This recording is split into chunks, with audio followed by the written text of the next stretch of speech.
Hello, hello, hello! My name is Laura or Maddie, and today I'm reading the last chapter of #Murder Trending by Gretchen McNeil. We are ending this with chapter 49. Let's get right into it. The crisp night air revived Dee. She'd been dozing a little, nodding in and out of consciousness as she rode piggyback on Griselda down 9th Street. The authorities will be here soon, Nyles said, shuffling along beside her. He held his dislocated arm close to his body and lurched slightly as he walked. And they'll get you fixed up. Dee's leg and wrist throbbed, blood pounding through them with each beat of her heart. But all she thought about was Nyles. "What about your arm?" "Easy," he replied cheerfully. "They'll just pop it back in and I'll be good as new." "In other words," Griselda said, "they'll have to amputate." Dee snorted. It was good to know that she was the same old Griselda. It took them forever to reach the western side of the island, but Griselda finally deposited Dee on the rocks by the water as Nyles eased himself down beside her. From there, they could monitor the helipad at the guard station as well as the pier. Whichever way help was arriving, they'd see it.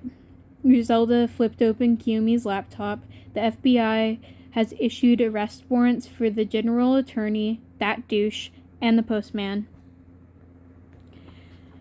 Guess they want to make sure he's actually dead.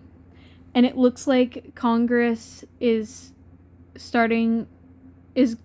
going to start impeachment proceedings against the president. "Good riddance," Nyles said.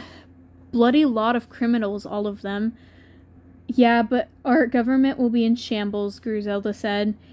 "Who knows what mess comes next?" Nyles draped his good arm around Dee's shoulders. Then we'll all just have to move back to the UK. Dee was hardly listening.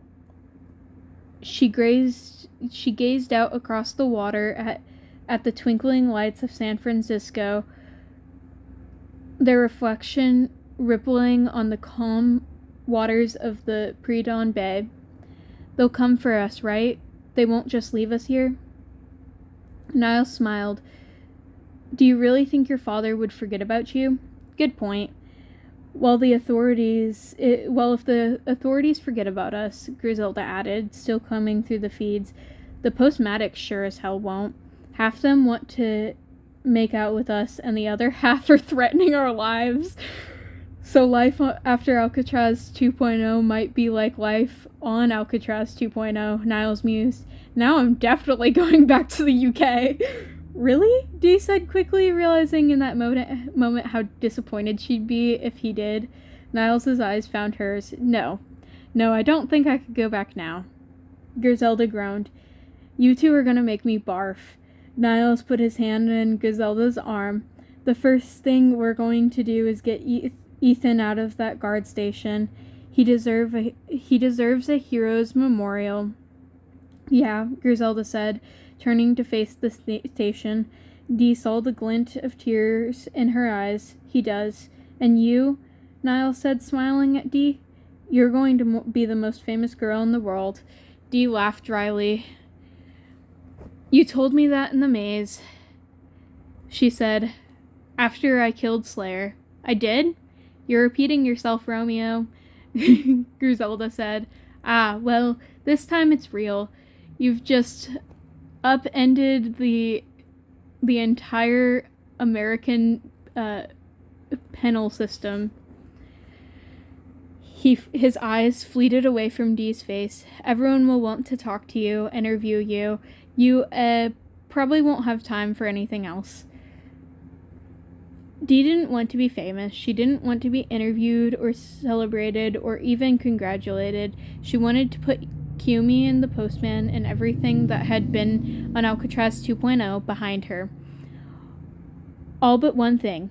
"I'll have time for you," she said, placing her hand on top of Nyles's. "Yeah?" She smiled. "Always." He leaned forward to kiss her. Slowly this time. not the panicked rush to keep her from saying anything he didn't want the cameras to pick up. And Dee angled her head to meet him. The instant Nyles's lips met hers, a movement from behind caught Dee's eyes as one of the crow cameras mounted on a street lamp slowly turned to face them. The end? What? Excuse me? But also, they finally together? Yes. But also, the end, question mark? Question mark? What do you mean one of the cameras moved? There's nobody controlling them. At least nobody that should be. I don't think Griselda had the laptop, considering she was carrying Dee. So, either someone's not dead, like they're supposed to be, right? We missed one of the Paniacs.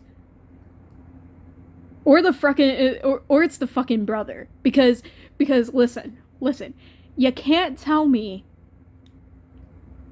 you can't tell me that Kiyomi's brother is just irrelevant in this. Like father, like daughter, right? But also, like, probably like son, okay? I'm just saying, I feel like the brother's gonna be relevant in the next book. I'm just saying. So, that's my theory. Okay. Well, I guess we'll find out next book. Guess I'll see you guys next time. Bye-bye.